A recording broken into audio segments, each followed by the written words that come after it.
আব্দুল্লাহর সাথে আপনার কি সম্পর্ক? ওর সাথে আমার ফুললি মানে প্রেম রিলেশন, পরকীয়া রিলেশন। কতদিন যাবত? 3 বছর। 3 বছর? রিলেশনে কে জড়াইছে, আপনি না আব্দুল্লাহ? আব্দুল্লাহ। আব্দুল্লাহ, আপনি কোথায় থাকেন? কোথায়? নরসিংদী থাকি। নরসিংদী কোথায়? জেলখানা মোড়ে। জেলখানা মোড়ে। আপনার হোম ডিস্ট্রিক্ট কোথায়? গাইবান্ধা। গাইবান্ধা।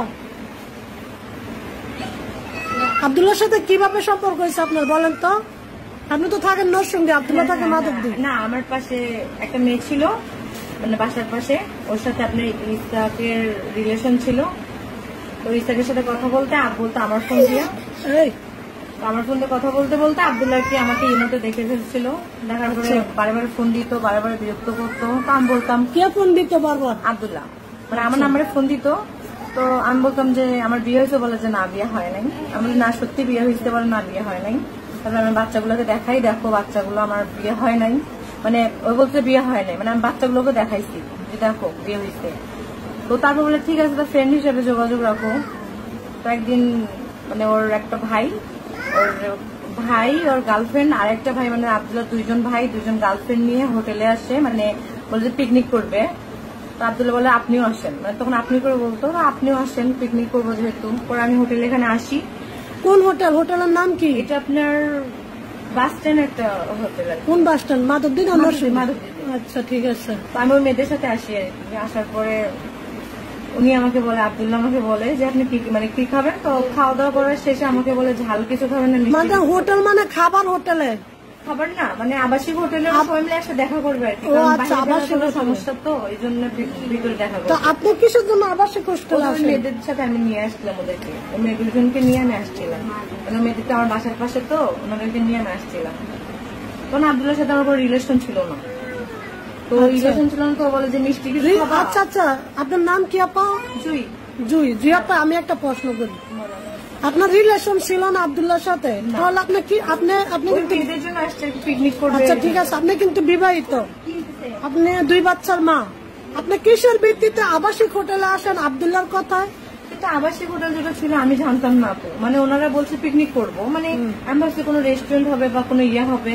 তো ওনারা যে আবাসিক হোটেল এটা আমি বুঝতাম না, কিন্তু আমি তো বাসা থেকে তখন বের হইতাম না, আমি এগুলো জানতাম না, কারণ বাসা থেকে তেমন বের হতাম না।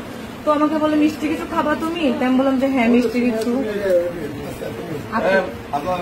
জি, তো মিষ্টি কিছু খাবা? তো মিষ্টি কিছু আমি খাই, কফিটা খাই।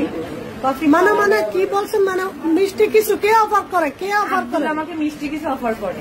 আচ্ছা, মিষ্টি কিছু খাও ওই আবাসিক হোটেলে? জি। তাই আমি বললাম যে মিষ্টি কিছু না, আমি ঠান্ডা খাবো।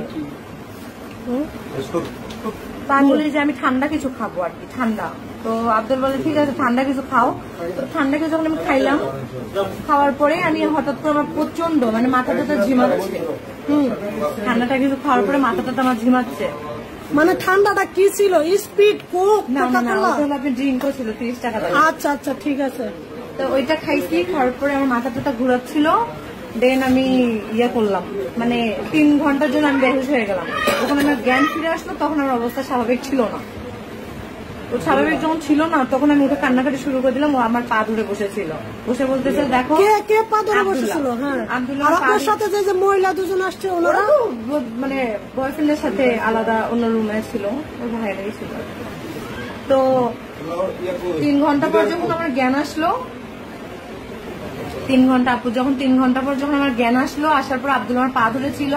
ও বলতেছে যে আমি কাজটা করছি সম্পূর্ণ তোমাকে, আমি ভালোবাসি, আমি এটা বলি নাই, মানে প্রকাশ করি নাই। আপনার সাথে কি করছে আপনি খুলে বলেন, সমস্যা নাই। এভরিথিং যা করা দরকার সব করছে। এভরিথিং কি আপনি বলতে হবে? সে আমার সাথে পুরোপুরি স্বামী স্ত্রীর মতো সম্পর্ক করছে, মানে শারীরিক সম্পর্ক করছে, এই তো?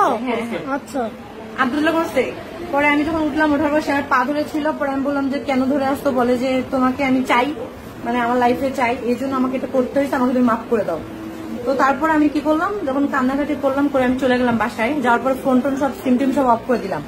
দেন ও প্রত্যেকটা দিন রাত্রে 2টার দিকে আমার বাসায় যাইতো। তো আপনার হাজবেন্ড কই থাকতো? আমার হাজবেন্ড তো বাসায়, মানে বাসার বাহিরে যাইতো। বাসার বাহিরে যে আমাকে বলতো যে আসবি না, বাসার নিচে যদি না আসিস তো তোর ছবি টবি ভিডিও টিও দেখাবো তোরে। তুমি ছবি ভিডিও কই পাইছে? ওই যে 3 ঘন্টা যে আমাকে ঘুমের ওষুধ খাওয়াইছিল, ছবি টবি যা করার সব ভিডিও করছে। হ্যাঁ হ্যাঁ, তো পরে বলে সব দেখাবো, তুই যদি নিচে না আসিস। তো পরে আমি নিচে আসতাম, ও আমার সাথে ব্ল্যাকমেল করে মানে এরকম করে সম্পর্ক। তখন আমি ওর পা ধরে বললাম যে দেখো আমার সংসার নষ্ট করে দিও না, কারণ এই জিনিসটা মাথার মধ্যে নিয়ে আমি বাঁচতে পারবো। বলেন আপু, আপনি চালা যান, পরে কি হয়েছে? এই জিনিসটা নিয়ে আমি বাঁচতে পারবো না, তুমি আমার সাথে এরকম যা করছো হয়ে গেছে, শেষ, আর কিছু করার চেষ্টা করো না। তো বলছে তোকে আমি আমার জীবনে চাই, মানে চাই, এখন যা করা দরকার তাই করবো। আচ্ছা, তো দেন আমি যাই হোক অনেক কিছু ভেজাল হয়েছে, অনেক কিছু এর মধ্যে, অনেক পরিবার জানাজানিও অনেক। আমার এক্সাম হইলো, মানে আপনার ক্লাস 10 ফাইনাল যেটা, ওটা আমি দেওয়ার জন্য বাড়িতে চলে গেলাম। আপনি ক্লাস 10 পরীক্ষা দিচ্ছেন, এসএসসি পরীক্ষা দিচ্ছেন কত সালে? আমি এখন 17তে, আমি এখন বর্তমানে অনার্স সেকেন্ড ইয়ারে ভর্তি রানিং ছাত্রী। কত সাল থেকে রিলেশন? আমাদের 3 বছর প্রায়। আব্দুল্লাহর সাথে 3 বছর মানে যোগাযোগ বেশি, কিন্তু সম্পর্ক হলো 3 বছর, মানে প্রেম রিলেশন হলো 3 বছর। তো তারপর যখন আমি ওকে বুঝাই ও বুঝে না, মার খায়, এটা করে ওটা করে, নরসিংদী চলে যায়, যে হাত কাটে, মানে অন্যরকম পাগলামি করে। তো মানে আপনার আব্দুল্লাহর মধ্যে একটা প্রেম হয়ে গেছে। ও যখন আমাকে এরকম করতেছে জোরালো, তখন আমি বুঝলাম যে আসলে উনি আমাকে অনেক ভালোবাসে, যার কারণে পাগলামি গুলো। কিন্তু আপনার তো হাজবেন্ড আছে। হ্যাঁ, তখন আমি ভাবলাম যে আমার সাথে সব হয়ে গেছে, মানে সব তো হয়ে গেছে। এটা যে আমার হাজবেন্ড জানে, আজকেও আমার সংসার থাকবে না, কালকে আমার সংসার থাকবে না, বুঝলেন। তো দেন ও নরসিংদী যাইতো, যাওয়ার পরে একদিন হলো মানে লকডাউনের ভিতরে ও আমাকে বলে যে দেখা করতে হবে। তো আমি বলি লকডাউনের ভিতরে পুলিশের সমস্যা, আমি যাইতে পারবো না। বলে দেখা যদি না করো, মানে ভয় দেখাইতো আর কি। আমি কিন্তু এটা করবো ওটা করবো, কান্নাকাটি করতো। তো এর মধ্যে অল্প আমার প্রচন্ড মায়া চলে আসছে আর কি। আমি ওকে সত্যি সত্যি অনেক ভালোবেসে ফেলি, মানে তখন আমি ওর জন্য জীবন দিতে পারবো। তো লকডাউনের ভিতরে আমি চলে আসলাম। আসার পরে ও দেখা করতেছে আমার সাথে, করার মধ্যে হঠাৎ করে কিছু ছেলেরা, মানে নীরব তো ছিল জায়গাগুলা রেস্টুরেন্টের পাশেই, কিছু ছেলেরা এসে ওকে মাস শুরু করে দেয় ওখানে। কোথায় এটা? এটা আমার নরসিংদীতে। নরসিংদী কোথায়?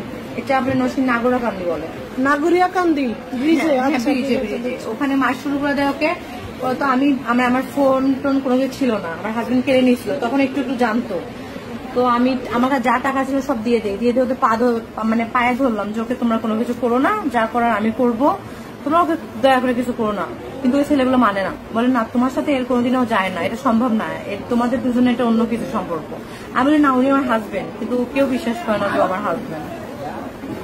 তো দেন মারটার খাইলো, খাওয়ার পর আসার পর আমি মনে মনে ভাবলাম যে যেহেতু এতবার অ্যাক্সিডেন্ট হয়ে গেল, মানে এতগুলো মার খাইলো, ও কিন্তু অনেক বেশি খাইছে, মানে একদম মারা যাওয়া অবস্থায়।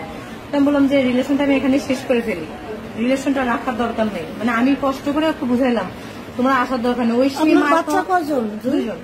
কি ছেলে মেয়ে? তো ও হাসপাতালে অ্যাডমিট হইলো, হওয়ার পরে অনেক অসুস্থ, ওই অবস্থায়